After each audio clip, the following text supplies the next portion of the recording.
Hi, folks. My name is Byron Komanek, owner and manager of Jack Solar Garden and the director of the Colorado Agrivoltaic Learning Center. I saw you briefly there, Andreas. You popped up for a moment. But the Colorado Agrivoltaic Learning Center is just made up of a handful of people that is focused on showcasing what's possible within solar arrays across the state of Colorado and further afield. At Jack Solar Garden, it's a 1.2 megawatt community solar garden that offers opportunities to grow crops, herbs, and have researchers out within our solar array. Our small nonprofit is able to provide learning opportunities for folks within our community through regular tours on the weekends, as well as for providing community member or schools, kids. I think we've had about 1,000 different students be able to come out and visit us over the past couple of years. We've had over 4,000 people visit us at the farm, and then we also do reach to working out with our policymakers. To go about showcasing agrivoltaics, we offer a variety of different activities on our farm, as well as online videos. So if you go to coagrivoltaic.org, you're able to see a handful of different videos about Jack Solar Garden, about agrivoltaics, how things grow within solar arrays, and how animals can work within that space. We've also hosted multiple events on farm, for corporate dinners to farm to table dinners, activities for kids, solar developer workshops that will be continuing on in the coming year. We've even had artists on the farm activities where people come out, and this past year we had a painter on the farm who provided free painting classes for folks in the community that came out once a month. Here's just a couple flyers that we share whenever we do have activities on the farm. And we've also been hosting these webinars for a handful of months. And here were the previous two webinars that we hosted about grasslands, vineyards, and phytoremediation in solar arrays, as well as talking with different local counties about how they site solar on their lands through their land use codes. Learning more about agrivoltaics is important because people start putting labels on what agrivoltaics is and what it is not. It is also important that policymakers start learning more about what's going on with agrivoltaics and being able to figure out how to improve land stewardship within solar arrays, provide food for communities, take advantage of the microclimates created by the solar panels. This image shows how Governor Jared Polis of Colorado came to our farm in May of this year and signed a bill that put $500,000 towards agrivoltaics research and deployment, as well as directing the Department of Agriculture to learn more about agrivoltaics. Folks that have been supporting our nonprofit are shown here. We always love for having additional supporters. That helps us increase our staff. We currently have there's 5 of us now that work for the Colorado Agrivoltaic Learning Center, working on policy, outreach, and beginning consulting opportunities for folks that are interested in having us help them. Today's webinar is about agrivoltaics in the built environment. With us today, we have Dr. Jennifer Busolo, Dr. Majdi Abu Najm, and Andreas, I'm going to butcher your last name. I apologize. Dreisebner, along those lines, from Grow Solutions. Jennifer is a professor in horticulture at the Department of Horticulture and Landscapes Architecture at Colorado State University, while Dr. Majdi Abu Najm is a professor of the University of California in Davis. And I already mentioned that Andreas is CEO of Grow Solutions.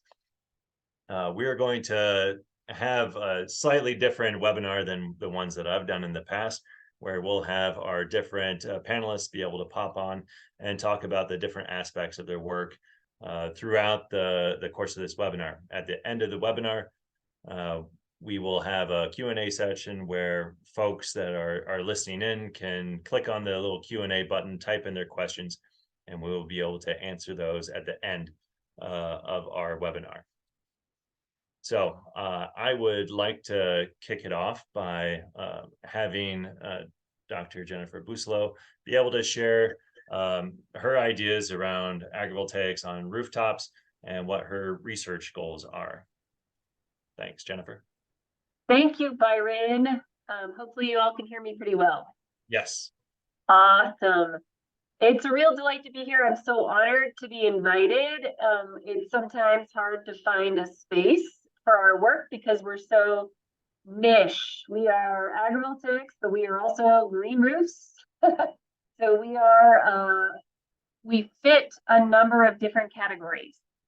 So in our research, we actually have 2 research locations, and you can actually see them. The top 2 pictures there are 2 research locations. The top one is at the Colorado State University Spur campus in Denver, Colorado.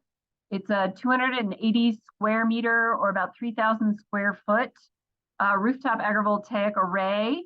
And we have an 18-inch or 45 centimeter deep growing medium there. And so we run a series of experiments. I have an older system on the second picture. It's 6 inches or 15 centimeters. It's about 160 square meters under existing solar panels.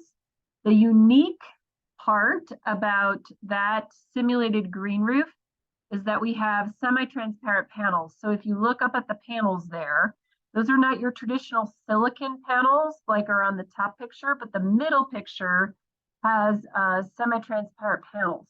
And our data on that's available under those solar panels are quite fascinating. We have a much higher yield of our crops under the semi-transparent panels. So those are cadmium telluride, not commercially available yet in the US and still not UL certified. So we cannot use those on any of our other rooftops, but we're talking to manufacturers all the time. So in those 2 systems, we run a series of experiments, and what we're trying to do is characterize the rooftop agrivoltaic growing environment.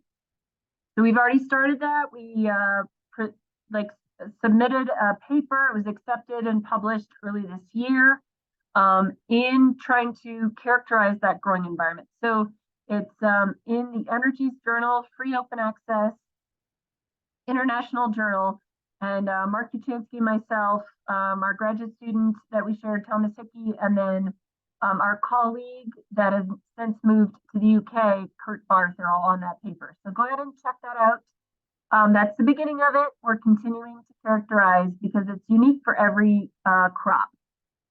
So our goal in these 2 systems is to establish baseline data on plant response and, of course, what the king is, yield, right? And so we're evaluating it by crop type. So foliar crops, like the one that Armando is installing in the bottom picture, one of my graduate students, we have found equal, if not higher, yield under solar panels, even in the opaque panels, which we have characterized to have 90% shade. And so it's really fascinating to see that the fruiting crops act differently, as I'll get into in some of our results. But we have, we've trialed peppers, some squash, and then some tomatoes. I also want to mention briefly that we collaborate with other very related disciplines. So we try to look at these systems through a lens of all urban. And so I work with my colleague, Josh Craver, in controlled environment agriculture research, my colleague, Mark Uchansky, on specialty crops. He has an agrivoltaic array. If you have all heard him speak out at Ardec near Fort Collins. But unique to our urban agriculture, our rooftop agriculture research, we have agribiome research in urban agriculture with the Kelly Wrighton Lab, where they want to characterize what is living in our system besides the plants, so the microorganisms. And we're looking also at micrometeorology and urban agriculture with our IoT experts in the HAM lab. And then we are actually contributing to the Periodic Table of Food Initiative, which is a worldwide initiative trying to characterize the chemical components of all of our major food crops.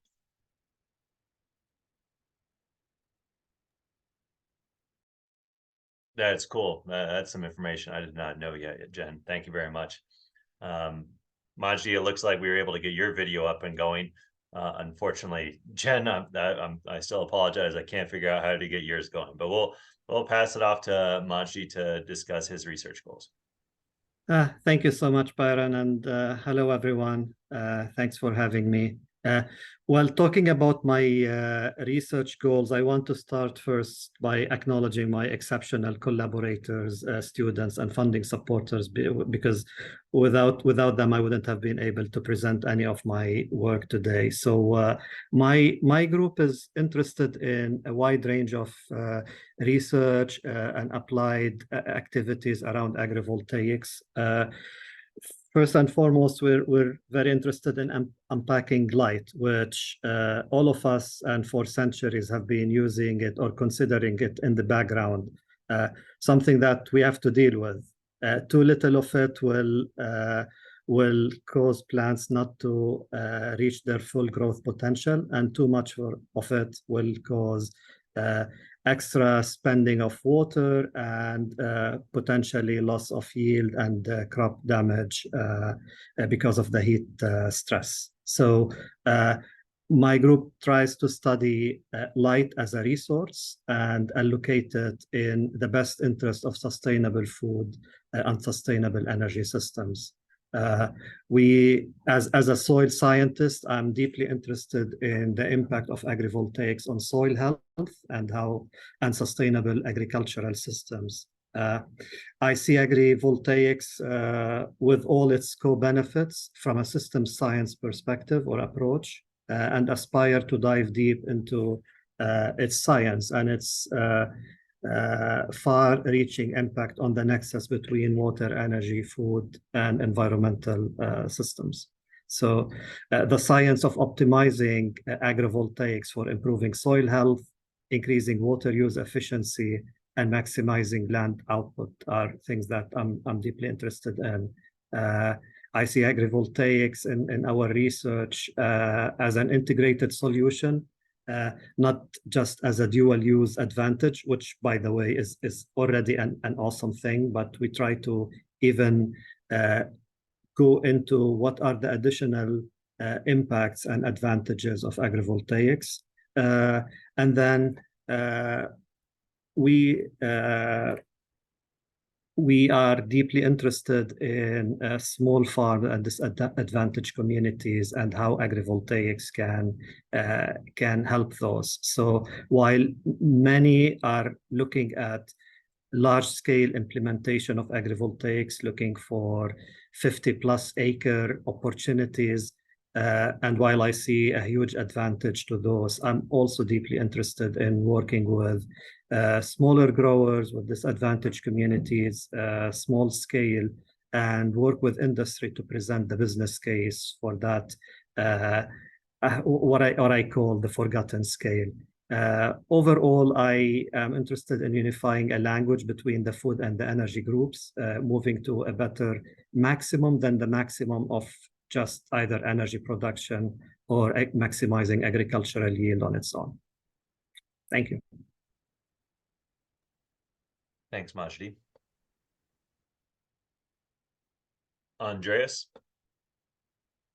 Yes. Thank you for the opportunity to show a little bit another field of working with agrivoltaic on another space. It is the roof. Just to explain the combined PV as a photovoltaic and green, it's only allowed to do on the roof in Switzerland. It starts slowly to combine it, but on a high level, dual or multi-use, or not on a low level. If our country is small, we have to be very carefully with the resources. What we think, and you see here, we go another way. We think when we look on the bird or the drone view, we have to look that we have our planet as green as possible. If we install photovoltaic, we have normally a more and more black places on in the cities, if we use the roofs.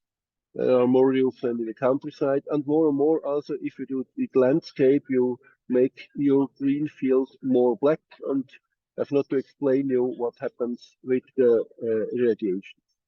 When you see these types which we do here, just to explain in the middle, we make a research with our Ministry of Energy for to use bifacial PV systems on green roofs, but also we use the classical one you see in the middle picture, and we make the research on 3 fields about the water, how the rainwater is managed on that roof, the biodiversity, so the measurement size here, the square meter, with the white line to take out which type of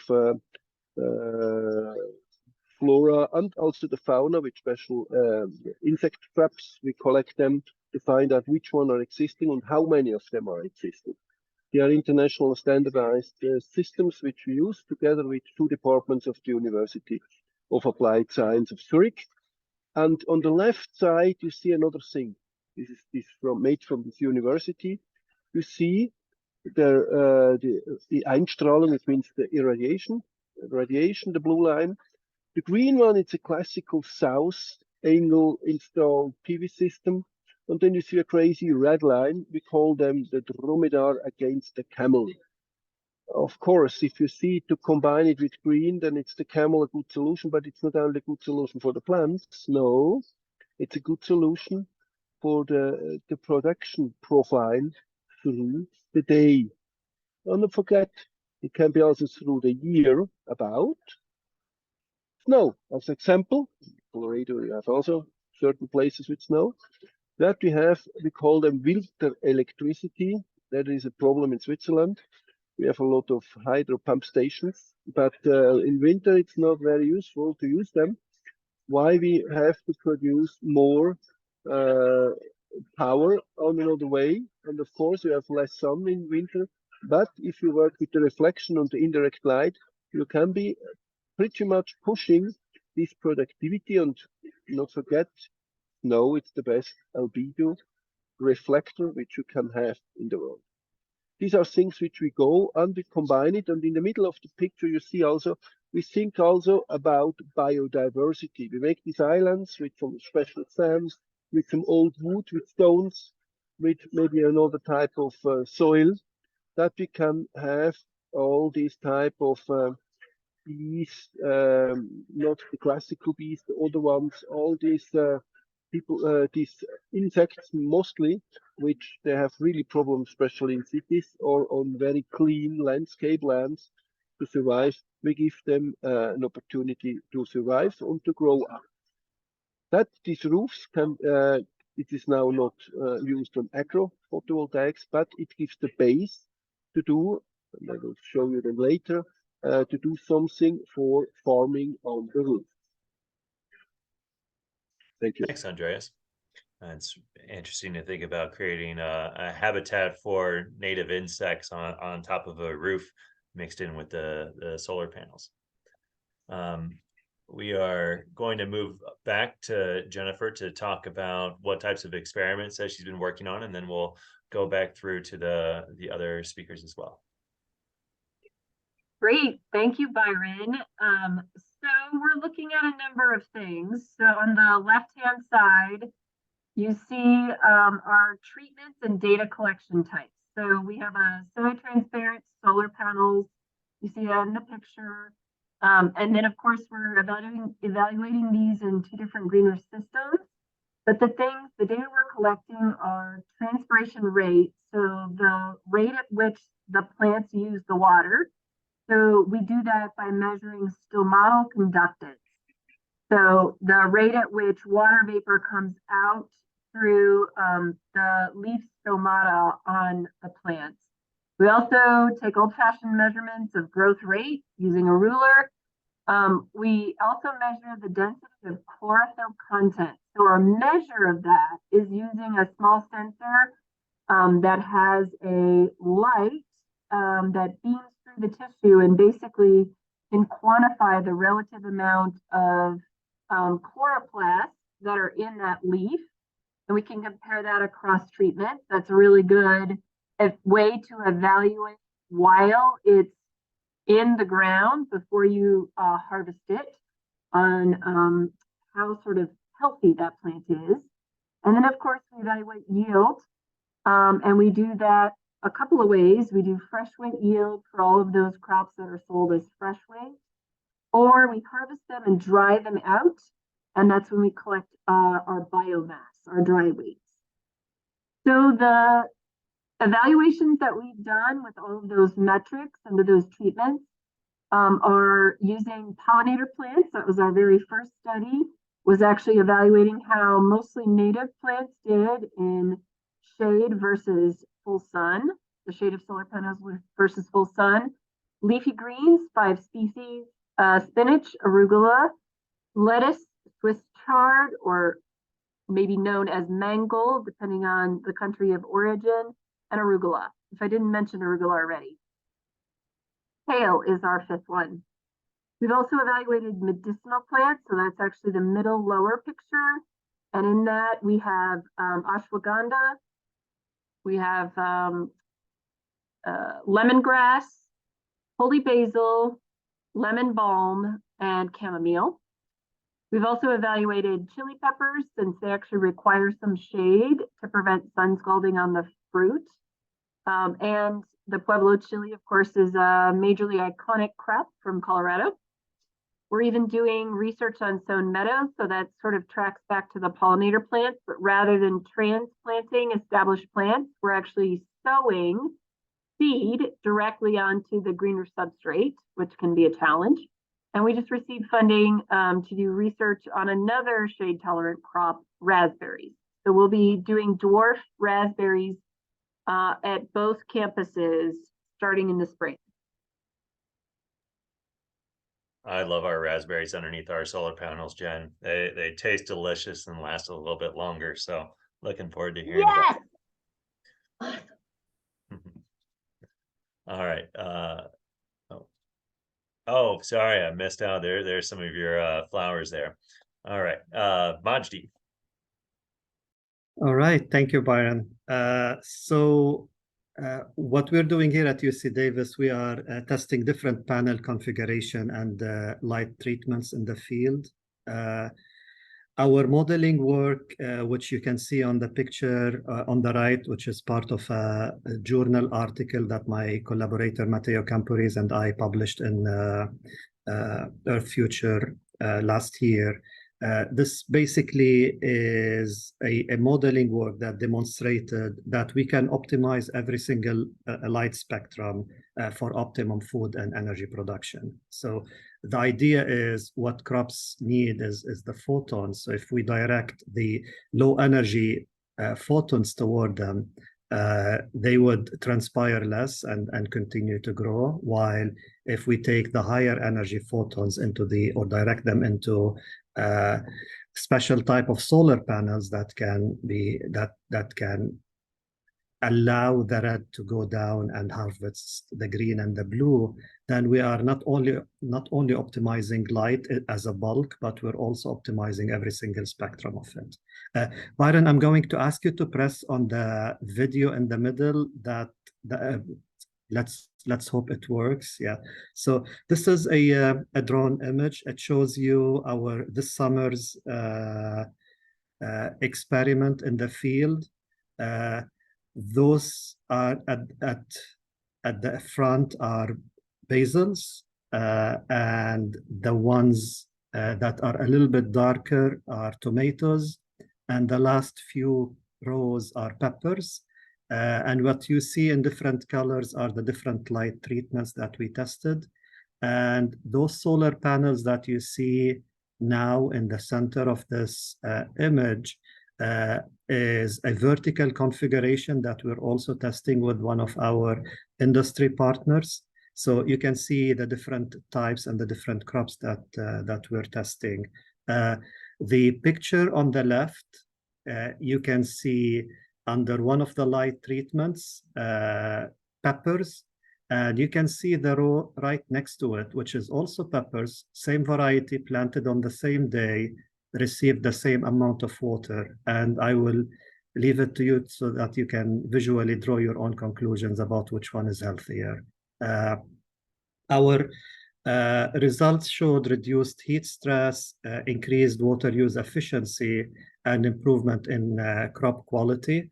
And what we are testing is trying to see how we can maximize light efficiency to look at a dual maximization of how can we look at the land and maximize its potential. So while an agrivoltaic solution for some crops might not give you the highest yield, if you quantify the productivity of both energy and food together, you will see that in almost all cases, the agrivoltaic option is the higher efficiency and the larger efficiency system as a whole. Larger land use efficiency, right? Larger land use efficiency. Yeah. We find the same thing here. Yeah, yeah. Oh. Yeah, so the image on top is also the this vertical configuration. We tested it with tomatoes, and we are analyzing our results now, and I see this also as an exceptional configuration, maybe for berries and grapes as well. So for shrubs like crops. Thanks, Majdi. Yeah. Andreas?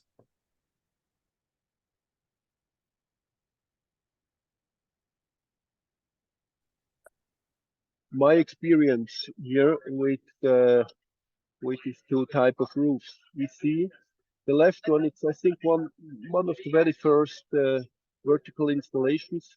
Why we do that? We were thinking on to find out that the cooling effect of the transpirating plants, they are not really high. This one, especially the green scenery. I mean, all the landscapers, they told the plants the advantage to install a green roof together with PV. It's the cooling effect on the modules. We tested over 3 years with millions of data on a very detailed testing with different sensors, and find out it's less than 1%. We see, okay, there is existing effect. You see it on the left picture. You see the gravel roof. You see a darker, and in the back, a lighter colored soil. And we find out there is really less under our conditions. Of course, we tested also irrigated soil, and we have less than 1% on power at the end. They were 3 degrees. If you are interested, I can send you this abstract. The thing is now that we have to go another way, and we find the way it's possible to go with the vertical version. And you see on the right side, this left side was now last time with the Green Roof Day going around the globe again with the BBC article. And the right one, it's the newer one together with the Ministry of Energy and the University of Applied Science. You see, we test on the same roof the classical installation. We call them the types of butterfly on the end of the roof, and 2 types of vertical installation with classical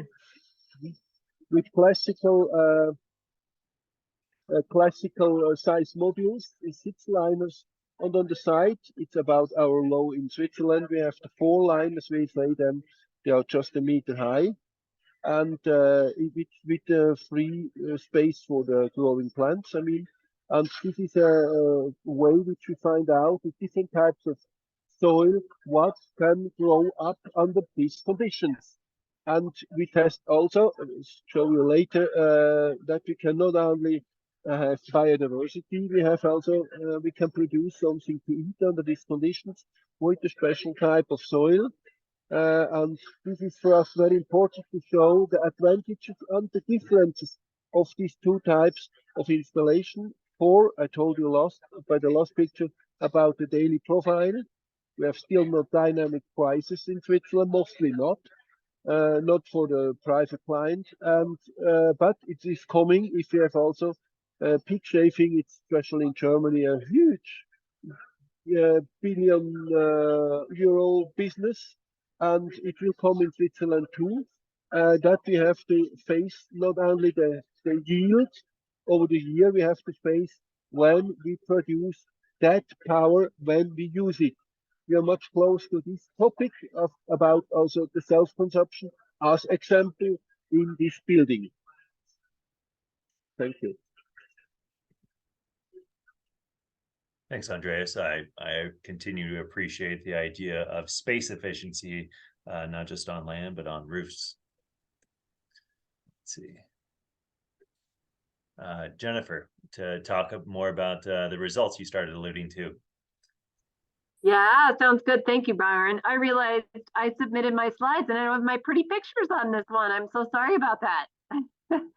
So some of the key takeaways for our results are that the shade from the solar panels typically slows the plant phenology. So of course, phenology is just about the plant change over time from emergence all the way to flowering and fruiting. So we do see a change in plant response. We see that the change or the shade from solar panels influences plant morphology. So for example, not related to the reproductive success, but the actual plant structure. So for example, we see the same species, say spinach, ending up growing thicker leaves in the full sun, but then they stretch out thinner leaves, but typically longer and taller under solar panels. We see that air temperatures under solar panels are on average about 1.5 degrees Celsius cooler. So that's between 2.5 and 3 degrees Fahrenheit. And that's consistent with other research that's been published. So I think you've had Greg Barron-Gafford on before. It's very consistent with his results in Arizona. We've also seen a moderation of temperature. So air and substrate temperatures are moderated. So the amplitude of the change on a daily basis is reduced under the solar panels. Additionally, substrate moisture is in general higher under solar panels, except when the solar panels prevent precipitation or irrigation from reaching the greener substrate. Interestingly, though, we've had in Colorado a very wet growing season predominantly. There were dry periods and high heat as well. We've had a wet season, and our substrate moisture sensors, which are placed sort of halfway between panels, so right at the mid-panel point, ended up seeing a major increase in moisture. So we actually had kind of overland flow of water as it sheeted off the panels. So that was kind of fascinating because we typically don't see that in greener systems. It's usually so well drained and the water is so well distributed, we never see ponding. Another major takeaway is that our plants are using less water and have lower chlorophyll content under the solar panels. So those things are usually tied, usually chlorophyll content. So essentially the rate at which they fix carbon into food is greatly affected and actually pumps a lot of water out. So these things are no surprise that we have less water since we're not in full sun that ends up getting consumed by the plant and therefore transpired, and then lower total chlorophyll content because it's not as bright there. So those are our key results. You know, going back to when you were talking about the plant morphology there, Jen, you mentioned that leaves were thinner when underneath the panels, whereas they were thicker outside. Do you find a weight difference too between the two? We do. So I didn't directly address yield because it's affected, but it depends on what the crop type is. That's fair. So it's interesting because sometimes, depending on the crop, we actually have a higher fresh weight compared to when we actually dry it down. So that like actually means it's more succulent under the solar panels. But then we sometimes have it the opposite. So I can't just do it in a brief summary. It's really specific to crop type, but good question. Fair enough, Jen. Thanks. Majdi. Thank you, Byron. And our results are in agreement with much of what Jen have already described. So I'm very happy to see that this is very consistent. We are looking at how, because of our interest in water savings and droughts, how can we increase water use efficiency. So we monitored soil temperature, soil moisture content, and different aspects of plants. And you can see on the right here a thermal image that I took. The orange color indicate cooler conditions, and the more yellow is the bare soil part, and it's hotter. And this was consistent also with our in-soil sensors that measured higher temperatures in the bare soils and lower ones under the different light treatments. So we are still in analyzing the data for this year's season, but our data from last year we did only tomatoes, and we have results that show improvement in water use efficiency that are in the range of 10 to 12%, which is, by the way, this is a huge number. It means that we can produce tomatoes with 10 to 12% less water per tomato mass. The yields were less, and for tomato, it's projected, or it was not a surprise. We got around 70% of our yields. However, again, the overall land use efficiency is still higher, because if you calculate how much energy would have been produced also on top of this land, add to it the 70% yield, we are more than 100% land efficient. Other benefits that we observed is increased moisture retention, irrigating the same amount of water under the different light treatments that we had, and bare soil generated higher moisture retention under those treatments, reduced heat stress and heat damage to crops. This year we had an interesting summer. There was a few spikes of days, consecutive days with temperature above 100 or 105 degrees, and that damaged our peppers. Kelly May, my PhD student, went to the field once and looked at every single pepper under each treatment and under our controls, and calculated or prepared a qualitative table showing how many were damaged. And we could see that the damage under the control was very high, above 50% of all the peppers, whereas damage under the different light treatments was very, very low, probably less than 10 or 15%. So other benefits include reduced canopy temperature, improved microclimate, and this is one thing that we will continue to test throughout this winter, with discussions with different growers, particularly from Placer County here in California. Different growers shared with me their concerns about frost events, and our results showed that the microclimate that is caused by the solar panel provides a gentle cooling effect during the day and a gentle warming effect during the night. We did not continue to test those throughout the winter, but we intend to do this year, and I hope that we will find results that can demonstrate that those panels can help in mitigating some of the freeze effect. So I hope to be able to report more results by next year on that end. And then we are working also with growers, with communities, on identifying barriers and opportunities for communities and with smaller growers when it comes to agrivoltaics. So those are some of the results that we're working with. Thanks, Majdi. And for clarification, when you were mentioning higher water use efficiency, you also mentioned lower tomato yields. So was it higher efficiency of water use per tomato or per plant? Per tomato. So for the actual yeah. Okay. Thanks. Appreciate that. Sure. Right. Andreas. Yes, back to the roof. Huh? First, when we make a green roof, install a green roof, we have to see the investment. It means the building. And the green roof can definitely save your building.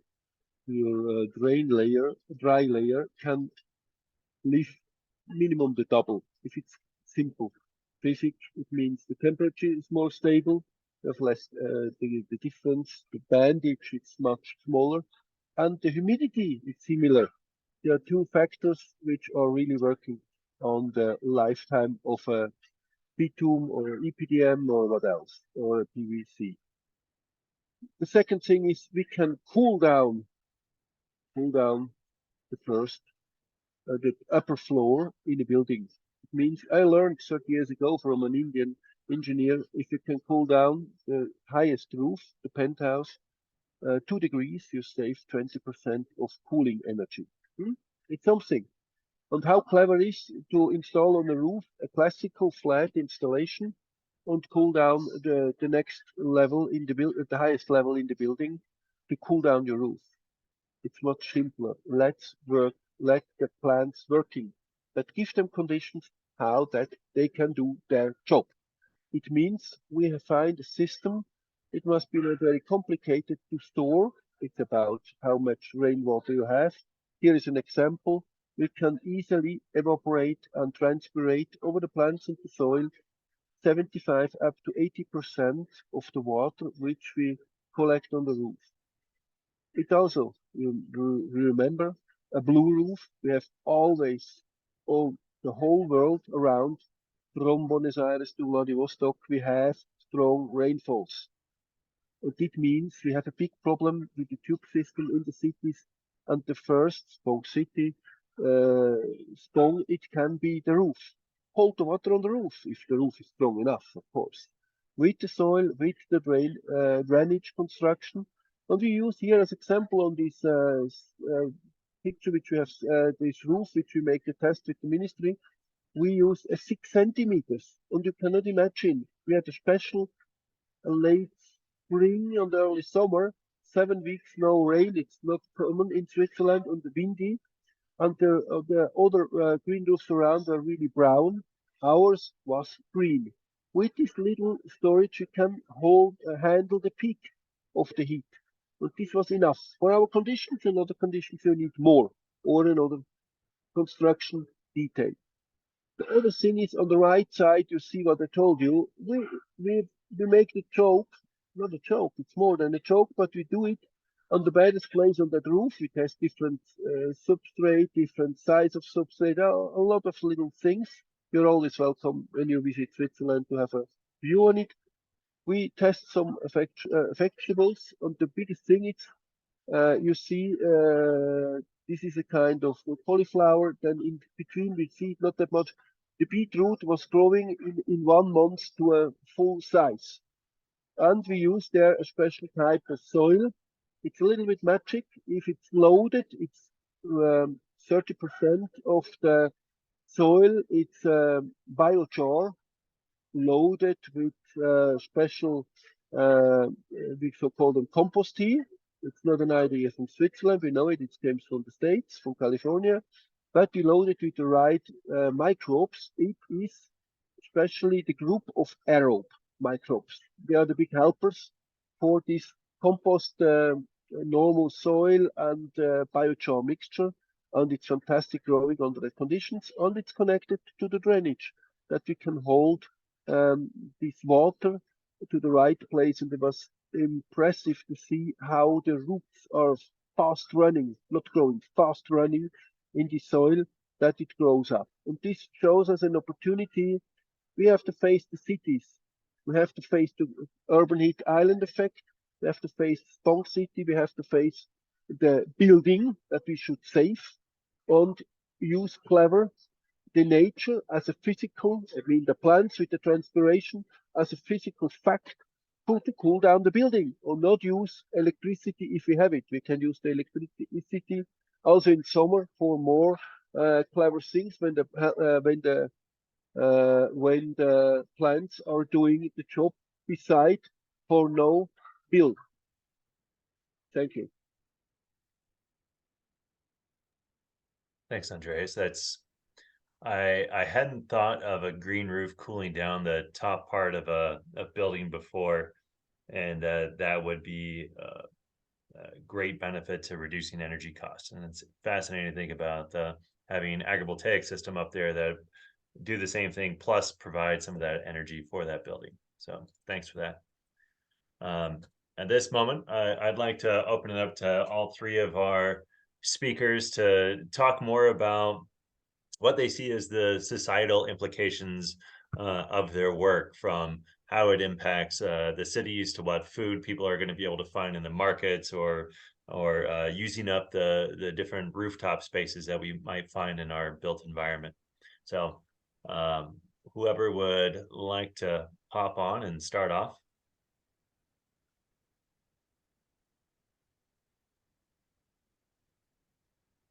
I can give it a try. So I like the way how this slide is structured. Also looking at it from a system perspective, we want to generate energy and food as close to our urban areas as we can, and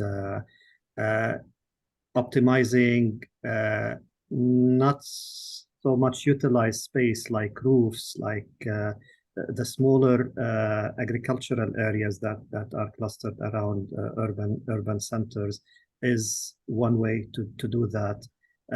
We've done a survey with farmers and growers in California and in North Carolina, and we discussed with them the different aspects that they see as barriers for implementation of agrivoltaics. And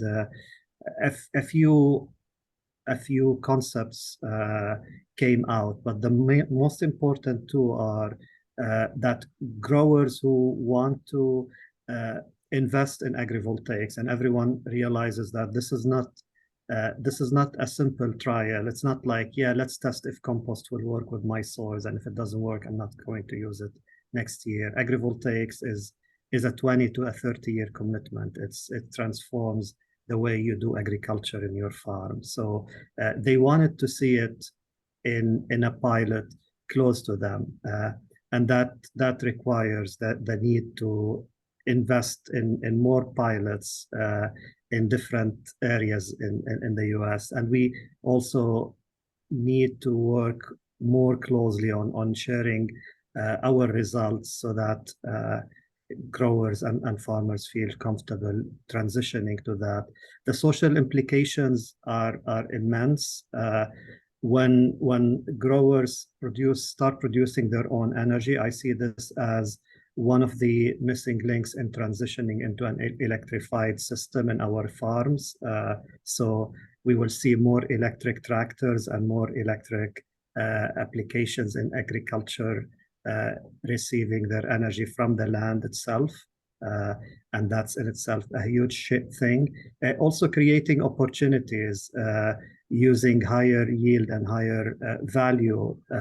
For example, many of the growers that I've talked to could not transition to higher yield crops that require a cold room because of their concern about the energy bills as an additional cost that they need to consider as an additional cost. When energy is created at the field via agrivoltaics, this is no longer a concern, and growers can move into those options which will maximize the potential out of their lands. Thanks, Majdi. No, I totally agree with everything Majdi just said. And the other sort of most compelling thing, and I think this slide really tells it, is our society continues to grow. Our population is massive. And so any place that we can generate the two things and save the third that our society needs. So food and energy is what we need to generate. And water is something we need. Fresh water is what we need to conserve.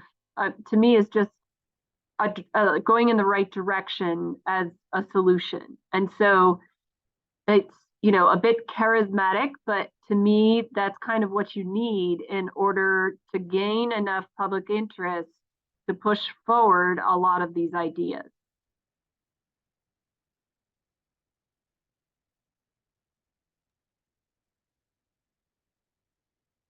Any last thoughts, Andreas? There you go. From my side, I tried to show you that we have to face the reality. Sometimes it's really a conflict of interest. You cannot imagine in Switzerland, they pump down the green roofs and install now on the huge roofs PV. If it's more important, it is really more important. This is the tunnel view. We have to, like the building you see on the picture on the right down, this is the thing which we have to be a little bit smarter. We have to produce PV power with PV. Yes, in future we will combine it with small wind turbines, very efficient on slow wind conditions. A really good wind gust eater, no joke. And we combine it with the vertical installations. And the other thing is really we have to face the building, I told you, and use these things not only on roofs, also on the bottom, on gray land. In future, we can really much use it, open the asphalt areas. If we have closed all the earth, we have to open it. Otherwise, our cities will be coming to a desert. Also in small Switzerland, we feel it in a quarter which is more closed. I mean, more concrete, more glass, more asphalt, and that things. It's hotter than in a quarter with more green. Very simple. We have to bring the green in the city back in form of biodiversity and in form of production for the food. We have to do it close away, less footprint, but we have really to face the water. Don't forget to handle the water. We will have more peaks, we will have more strong rainfalls. We have to handle that, not problem, but situation, and make the best with it. And we have the technologies. We have to combine it in future and think in early stage if you make a new building to see all these points or make with that small things, the daily details, the world a little bit smarter and better. And the electricity, not to forget, we can use it as not just the production, we have to face the self-consumption. When we have to produce electricity, I bring a simple picture like this here is a logistic picture. The logistic has a problem. More and more clients of our logistic, they say, okay, you can still transport the goods for us, but from the 1st of 2025, you can only come with the truck, with the e-truck. Arrange yourself about it. And then they think, oh, we have to produce power. Otherwise, I have a problem with the resource power to charge the trucks. And the thing is, they see, oh, when are the trucks on the road and when are the trucks home? In the evening and early morning. Which type of production on PV can help us? The vertical one, as example. The second thing is we need to have it in the night. Then small wind turbines on the place can help too. I mean, small up to 30 or 50 meters. It's still small compared to the realistic big ones which we know. But some places have not space or it's not the place to install such a big thing. All these things we have to think a little bit out of box and a little bit more crossed about the different topics, and we have to face these different SDG goals. This is a huge thing which we have not to solve. I told you the problem in Switzerland. One problem, renewable power against green roof. We have to face these realities and bring the better solutions. I think you're bleeding into the next one too, right there, Andreas, of talking about the various challenges that the agrivoltaics faces, whether it's on the ground or on rooftops. Would anybody like to continue to expound upon your thoughts on the challenges and barriers to the rollout? And then after this, we'll get into opportunities that you see.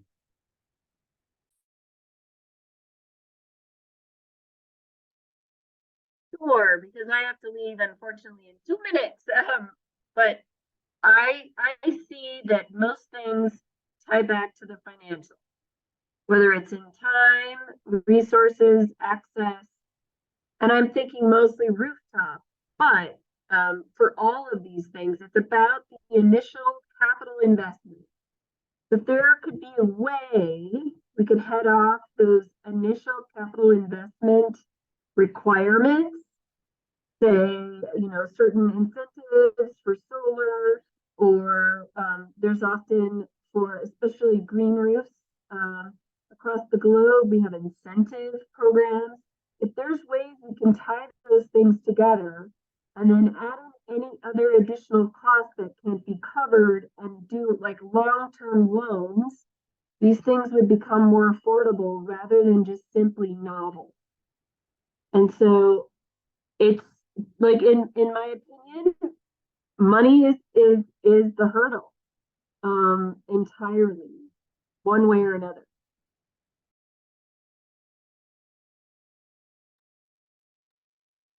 Thanks, Jen, for joining us. Thank you, Jan. Yeah, money is a big one, cost, and more knowledge on what are the benefits. So growers or investors want to know what's my return on investment and how can I maximize my land productivity. And that would be now using two crops, whatever agricultural crop is there, plus how many kilowatt hours are generated and what benefits are made out of them.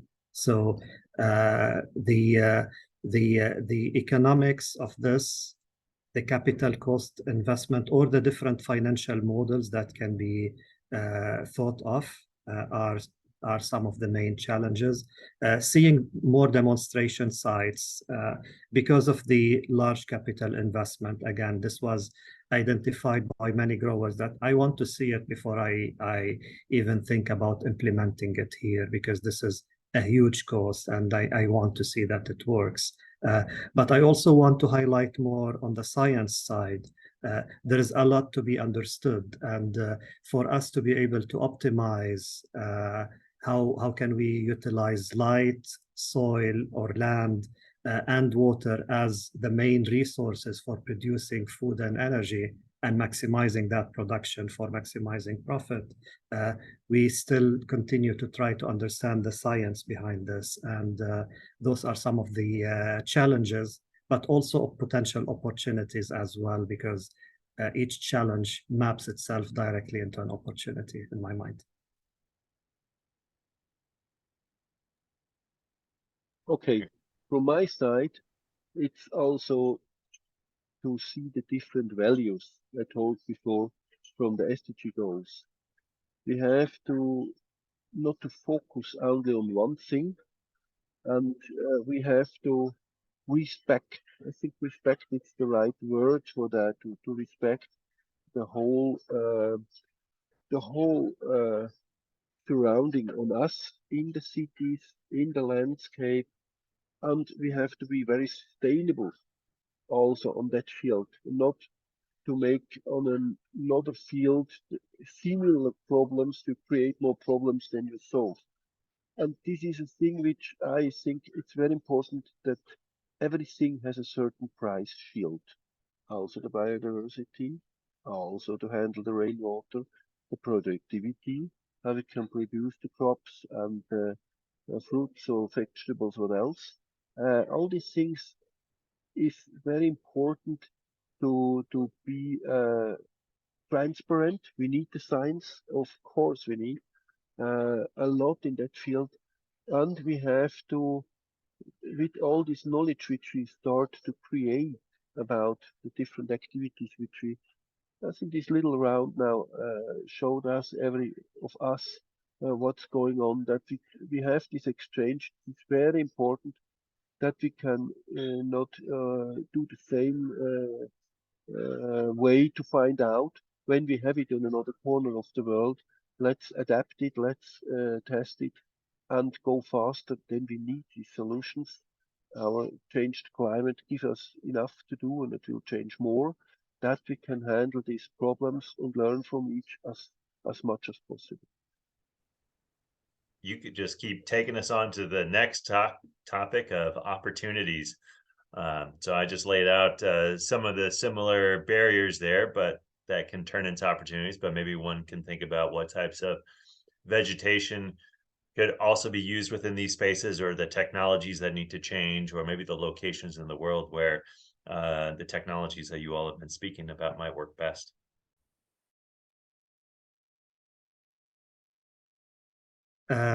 Yeah, I can try to start in here. So there are lots of opportunities because agrivoltaics is a whole new field, and with new field there are lots of opportunities to be taken. One of the areas that I'm deeply interested in is working with the industry on what I called in my earlier comments as the forgotten scale. How can we create profitable business opportunities for energy developers to work with growers and farmers at the scale from 1 to 10 acres. Currently, many developers identify a profitable starting point as something above 10 or maybe even 20 acres of land. But how can we work with the smaller sized farms and create business opportunities and profitable business models for them? How can we work on identifying new software for single and dual access systems that do not only maximize the amount of light that the solar panels harvest, because we now have also crops underneath, and how can we maximize the land value and the land productivity, looking at both crops and the photovoltaic arrays on top. Those are a few opportunities that can be thought of.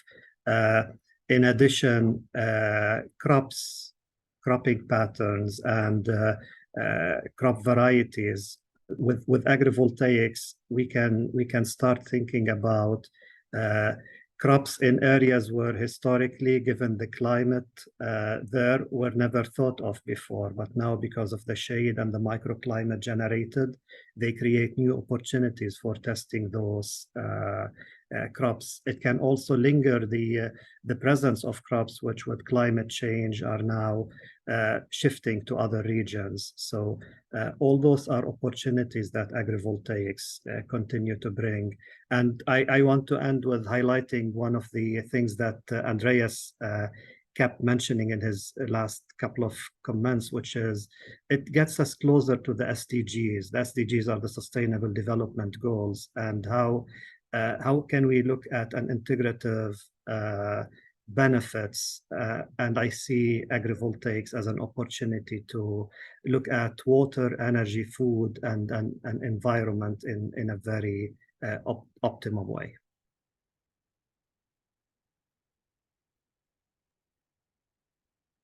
Thank you. Thanks much, Steve. Andreas or Jen, if you're still there, any further thoughts here? Maybe thank you also that you focused also on the little scale, and I see also there a huge opportunity, but we have to make the systems easier to handle. I mean, we are creating now the types of modules, bifacial ones, not in glass or backsheet, glass or backsheet, heavy modules, 20 kilograms per square meter. We do something, we create something with 2 kilowatts and low voltage. I call them stupid simple. You can look like lightening your garden with the same level of knowledge. You can handle this photovoltaic and produce a really good high level with the same cells, with silicon cells, to produce the power, and it's easier to handle. And this gives an opportunity to install something on your farm or not farm if you have not that much space to produce something. We have to, these micro solutions, we have to see the things, especially also in the cities. And I think we have to be open-minded and really push the integration and these crossover solutions also in little systems, little circles that we can use the production on a small scale in the restaurant, in the community, to make the circle closer. That what we produce really is used on the spot, and not have these transport necessaries, as they to have it on the table. And there is a lot to do, especially in the micro solutions in the cities, but not only.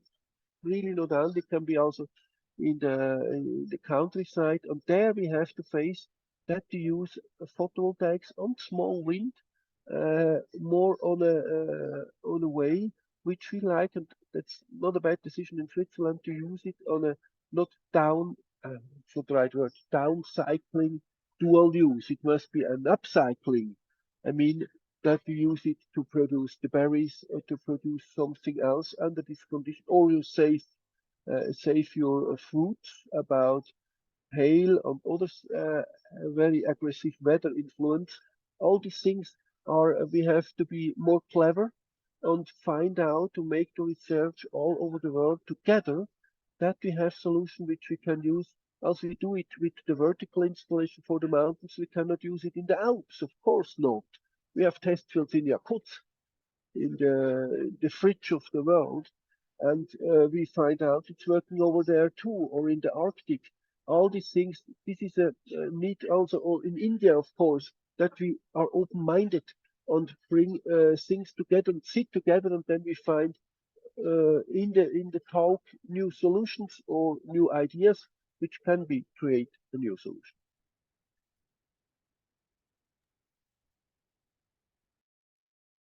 Well, thank you very much for those answers. And I'm going to finish up here before we take questions from the audience. So if anybody has any burning questions, please put them into the Q&A, and we'll be able to get to those. Our next webinar next month will include Anna-Claire Munlesen. She is not of the Department of Energy. She's a consultant to them and has her own company called Gray's LLC. Caleb Scott, who is the founder of United Agrivoltaics, and J.R. Howard, the owner of Texas Solar Sheep. Each of these will be talking about different animals within solar arrays and grazing systems. Anna-Claire will talk about cattle, Caleb about pigs, and JR about sheep. If you would like to learn more about this, feel free to take a look at our website. That information should be up there, and this recording will also be made available on our website. At this time, I will stop my share screen, and hopefully everybody can see everybody else. And if there's questions from the crowd, we'll be happy to entertain those. I take a quick look through here. I see a question from Joe about the two agrivoltaics bills in Congress, and whether or not they're going to lead to USDA research stations. That I have no clue. I don't know much about them. I don't know. Anybody know anything about those bills?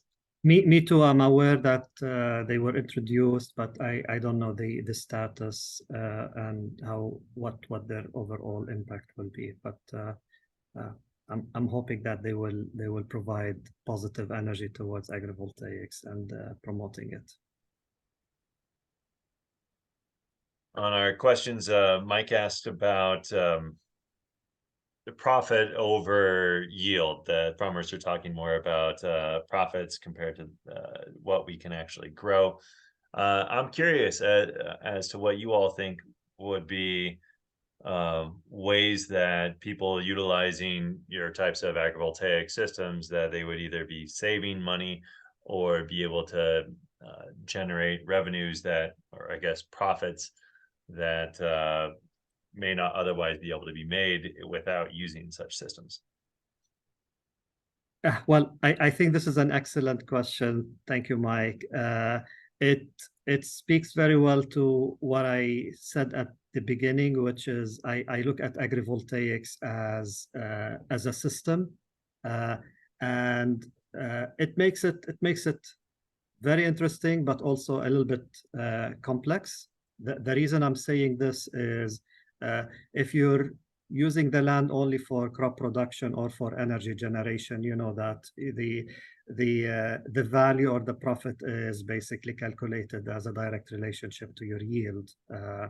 If it is agriculture, how much agriculture or food production or crops has this land yielded? And if it is an energy installation, how many kilowatt hours were generated and how much they were sold? In an agrivoltaic system, it's a combination of both, and on top of it, how much water savings are there, how much improvement on overall soil health and the sustainability of the system. Quantifying those is a challenge, and the reason is because they each have its own different unit, and they are not all quantified in a dollar value, or some are more difficult to put an immediate dollar value for them. When it comes to energy, it creates also an interesting opportunity. Currently, if you want to just generate to sell energy, chances are that the energy rates that you will get will not be as high. And with more solar, this can also become a challenge, but they also create an opportunity for thinking on how can you utilize this energy for in-farm applications, and this is the electrification part that can lead to more savings on an operational perspective. So I think all this is to say that it's complicated, but it's also maximizes the opportunity that you can get from the land as opposed to what we call a monoculture system, which is either a solar installation or an agricultural farm. I hope that answered the questions or part of it.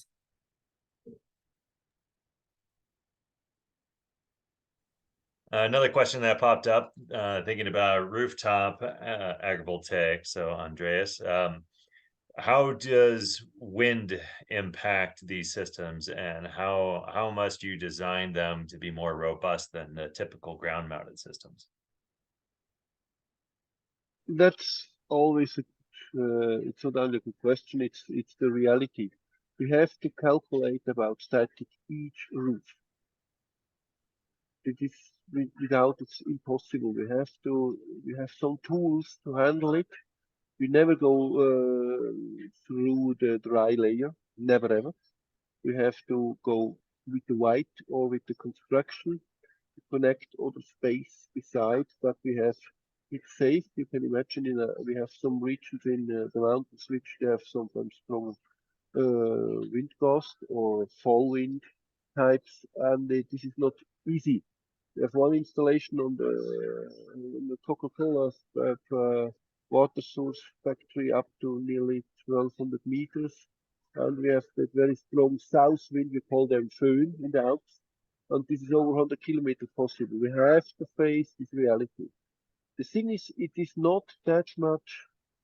It's possible maybe we need sometimes 4 millimeter steel construction, then 2 millimeters. Otherwise, we think about another way. We want to integrate wind turbines to eat this power, not to hold against. And these are ways which we have to also go crossover. We have a technology which starts with less than 1 meter per second, and with to turn, and with 2 meters it starts to produce energy. These are solutions which you can integrate, and we have to go a little bit out of the box again. But this is possible. We test it, marvelous, it works, and we have to make it also marketable, that we can integrate it with easy installing construction, and of course the electrical side to integrate it in the installed system. We have to face the reality on the roof. If we go up for maybe we install such a thing for the next 25 years. Why we have to think sustainable, to say, what we will do in future with this roof? Intensive use, maybe for the employees when it's in a company or a house with a lot of flats, for the people who own the flats and all these things. And then we face how we can use the green too beside the conditions which we have. Well, thank you, gentlemen. And thank you, Jen. I know you're in a meeting, but maybe listening. Well, we have exhausted the amount of questions that we have from our audience. So I just thought I'd pass it to you two to see if you have any further questions that you would like to ask each other or the rest of us. And if not, then we can call it a day a little bit early. Thoughts? Oh, we just got a new question from Joe. So let's look at this one first, Byron. Sure. Heard about many warehouse roofs that are not currently designed with extra weight bearing capacity. He just hopes that new buildings can be designed to handle solar panels. And Yeah. a lot of it is that upfront thought, right? Yeah. Yeah. But Well, I don't have a question myself, but but just a general comment that wanted to thank you, Byron, for leading this, and it's a great opportunity to get to know you, Andreas, and Jan. In fact, I look forward for further collaborations. I have learned a lot myself today, and I think that the four of us should collaborate and try to explore working together on a few projects. well, thanks, Majdi. Andreas, thanks for participating today. Appreciate that. Jen, thank you very much. This is being recorded. It'll be up on our website sometime next week, so you can refer to people to that website if you would like. But really appreciate you all taking the time today. Thank you, everyone. Bye. Thanks much. Bye-bye. It was a great opportunity. Bye-bye.